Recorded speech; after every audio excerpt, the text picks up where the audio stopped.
4ನೇ ತಾರೀಕು ಜುಮ್ಮಾ ನಮಾಜಿಯ ನಂತರ ಮುಸ್ಲಿಂನ ಪರ್ಸನಲ್ ಲಾ ಬೋರ್ಡ್ ಆದೇಶ ನಂತರ ನಮಗೆ ಒಂದು ಆದೇಶ ಜಾರಿ ಮಾಡಿದ್ರು ನಾವು ಮುಸ್ಲಿಂ ನಾಯಕರು. ಜುಮ್ಮಾ ನಮಾಜಿ ನಂತರ ನೀವು ತುಮಕೂರಲ್ಲಿ ಹ್ಯೂಮನ್ ಚೈನ್ ಮಾಡಿ ಅಂತ, ಮಾನವ ಹಕ್ಕುಗಳ ಲಿಂಕ್ ಮಾಡಿ ಅಂತ. ಆದರೆ ಅದಕ್ಕೆ ಪರ್ಮಿಷನ್ ಕೊಟ್ಟಿರೋದಿಲ್ಲ.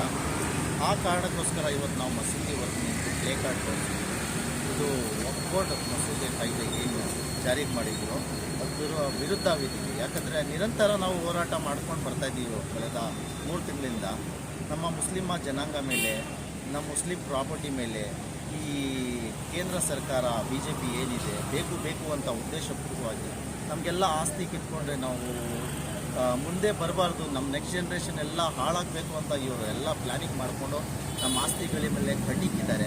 ಅದರಿಂದ ನಾವು ಮುಸಲ್ಮಾನರು ತುಂಬ ಬೇಜಾರಾಗಿದ್ದೀವಿ ಅಂತ ನಾವು ಹೆದರ್ತಾ ಇಲ್ಲ. ಯಾಕಂದರೆ ಬಾಬಾ ಸಾಹೇಬ್ ಅಂಬೇಡ್ಕರ್ ಅವರು ನಮಗೆ ಸಂವಿಧಾನ ಅಂತ ಕೊಟ್ಟಿದ್ದಾರೆ, ಅದ್ರ ಮೇಲೆ ನಮ್ಮ ನಂಬಿಕೆ ಇದೆ.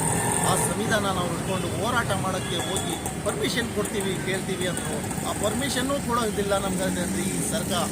ಈ ರಾಜ್ಯ ಸರ್ಕಾರನ ಕೇಳೋಕ್ಕೆ ಇಷ್ಟಪಡ್ತಾ ಇದ್ದೀವಿ. ನಾವು ಮುಸಲ್ಮಾನರು ನಿಮ್ಮ ಕಾಂಗ್ರೆಸ್ ಸರ್ಕಾರಕ್ಕೆ, ಈ ರಾಜ್ಯ ಸರ್ಕಾರಕ್ಕೆ ವೋಟ್ ಹಾಕಿ ನಿಮಗೆಲ್ಲ ಗೆಲ್ಸ್ಕೊಂಡು ಬಂದರು. ನಮಗೆ ಬಾಬಾ ಸಾಹೇಬ್ ಕೊಟ್ಟಿರೋ ಸಂವಿಧಾನದ ಮೇಲೆ ನಾವು ಆ ಚೌಕಟ್ಟಿನಲ್ಲಿ ನಾವು ಹೋರಾಟ ಮಾಡ್ತೀವಿ. ನಮ್ಮ ಹಕ್ಕುಗಳು ಕಿತ್ಕೊಳ್ತಿದ್ದಾರೆ ಅಂತ ನಾವು ಹೋರಾಟ ಮಾಡೋಕ್ಕೆ ಹೋಗ್ತಿದ್ದೀವಿ ಅಂದ್ರೂ ನಮಗೆ ನೀವು ಪರ್ಮಿಷನ್ ಕೊಡಿಲ್ಲ. ನೀವು ಏನು ಮಾಡ್ತಿದ್ದೀರ ನಮಗೆ? ಆ ಕೇಂದ್ರ ಸರ್ಕಾರದವರು BJP ಅವರು ನಮಗೆ ಬೇಕು ನಾವು ವೋಟ್ ಹಾಕಲ್ಲ ಅಂತ ನಮ್ಗೆ ತುಳಿಯಕ್ಕೆ ನೋಡ್ತಾರೆ. ಬಟ್ ನೀವು ನಮ್ಮ ವೋಟ್ ತಗೊಂಡು ನೀವು ಆಟ ನೋಡ್ತೀರಾ. ಇದು ನಿಮ್ಮ ಏನು ಮಾಡ್ತಿದ್ದೀರಾ? ಅದರಿಂದ ನೀವು ಇಬ್ಬರಿಗೂ ನಾವು ನಂಬೋದಿಲ್ಲ.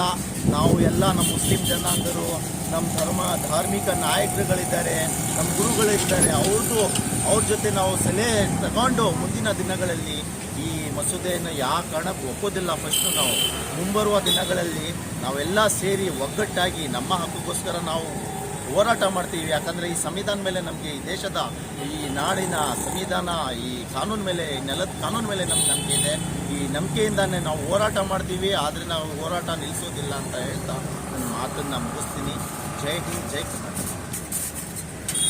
ಅಸ್ಸಲಾಮು ಅಲೈಕುಮ್ ವರಹಮತುಲ್ಲಾಹಿ ವಬರಕಾತುಹು. ನಾವು ತುಮಕೂರು ಬಾರ್ಲೆನ್ ಮಸೀದಿಯಿಂದ ಬೋರ್ಡ್ ಕಾನೂನ ವಿರೋಧ ಮಾಡ್ತಾ ಇದ್ದೀವಿ. ಅದರ ಜೊತೆಗೆ ನಾವು ಮಸೀದಿ ಕಮಿಟಿಯಿಂದ ಮಸೀದಿ ಎಲ್ಲ ಮುಖಂಡರು ಎಲ್ಲ ಸೇರಿ ಪ್ರತಿಭಟನೆ ಮಾಡಿದ್ದೀವಿ. ಮುಸ್ಲಿಂ ಪರ್ಸನಲ್ ಬೋರ್ಡಿಂದ ಪ್ರತಿಭಟನೆ ಮಾಡಿದ್ದೀವಿ. ಈ ದಿನ ಮಕ್ಕಾ ಮಸೀದಿ ಬಾರ್ಲೆನಲ್ಲಿ ವಕ್ಫ್ ತಿದ್ದುಪಡಿ ಕಾಯ್ದೆ ತಂದು 2025ರಲ್ಲಿ ಏನು ಕೇಂದ್ರ ಸರ್ಕಾರ ಒಂದು ತಿದ್ದುಪಡಿ ಮಾಡಿ ಆಕ್ಟ್ ತಂದಿದೆ, ಅದರ ವಿರುದ್ಧವಾಗಿ ಮುಸ್ಲಿಂ ಪರ್ಸನಲ್ ಬೋರ್ಡ್ ವತಿಯಿಂದ ದೇಶಾದ್ಯಂತ ವಿರೋಧ ವ್ಯಕ್ತಪಡಿಸ್ತಾ ಇದ್ದೇವೆ. ಅದೇ ರೀತಿ ನಮ್ಮ ರಾಜ್ಯದಲ್ಲಿ, ಪೂರ್ತಿ ಕರ್ನಾಟಕ ರಾಜ್ಯದಲ್ಲಿ ಈ ದಿನ ಮಾನವ ಸರಪಳಿ ಮಾಡಿ ಆ ವಕ್ಫ್ ತಿದ್ದುಪಡಿ ಕಾಯ್ದೆಗಳ ವಿರುದ್ಧ ನಮ್ಮ ವಿರೋಧವನ್ನು ವ್ಯಕ್ತಪಡಿಸಿದ್ದೇವೆ. ಇದೇ ರೀತಿ ಮಕ್ಕಾ ಮಸೀದಿ ಬಾರ್ಲೆನಲ್ಲಿ ಕೂಡ ನಮ್ಮ ಎಲ್ಲ ಮಸೀದಿ ಮುಖಂಡರು ಮತ್ತು ಜಮಾತಿನ ಎಲ್ಲ ಮುಖಂಡರು ಮತ್ತು ಇದೇ ರೀತಿ ಎಲ್ಲ ಇಲ್ಲಿನ ಯುವಕರು ಎಲ್ಲ ಸೇರಿ ಇದೇ ರೀತಿ ಈ ತಿದ್ದುಪಡಿಯ ವಿರುದ್ಧ ನಾವು ಇವತ್ತು ಹೋರಾಡ್ತಾ ಇದ್ದೇವೆ. ಯಾಕಂದರೆ ಈ ವಕ್ಫ್ ತಿದ್ದುಪಡಿ ಕಾಯ್ದೆ ಏನಿದೆ ಇದು ಸಂಪೂರ್ಣವಾಗಿ ಒಂದು ಸಮುದಾಯದ ವಿರುದ್ಧ. ಅದೇ ರೀತಿ ಇದು ನಮ್ಮ ದೇಶದ ಏನು ಸಂವಿಧಾನ ಇದೆ ಅದರ ವಿರುದ್ಧವಾಗಿದೆ. ಏಕೆಂದರೆ ಒಂದು ಸಮುದಾಯಕ್ಕೆ ಗುರಿ ಮಾಡಿ ನಮ್ಮ ಕೇಂದ್ರ ಸರ್ಕಾರ ಈ ಕಾಯ್ದೆಯನ್ನು ತಂದು ಪರ್ಟಿಕ್ಯುಲರ್ ಆಗಲಿ ಮುಸಲ್ಮಾನರಿಗೆ ಇದರಿಂದ ತೊಂದರೆ ಕೊಡಬೇಕು, ಇವರಿಗೆ ನಾವು ದಬ್ಬಾಳಿಕೆ ಮಾಡಿ ಇವರಿಗೆ ನಾವು ತೊಂದರೆ ಕೊಡಬೇಕಂತ ಆ ನಿಯತ್ತಿಂದಾನೇ ಅವರು ಈ ಕಾಯ್ದೆ ತಂದಿದ್ದಾರೆ. ಅದಕ್ಕಾಗಿ ಮುಸ್ಲಿಂ ಪರ್ಸನಲ್ ಬೋರ್ಡ್ ದೇಶಾದ್ಯಂತ ಇದರ ವಿರುದ್ಧ ಹೋರಾಡ್ತಾ ಇದೆ.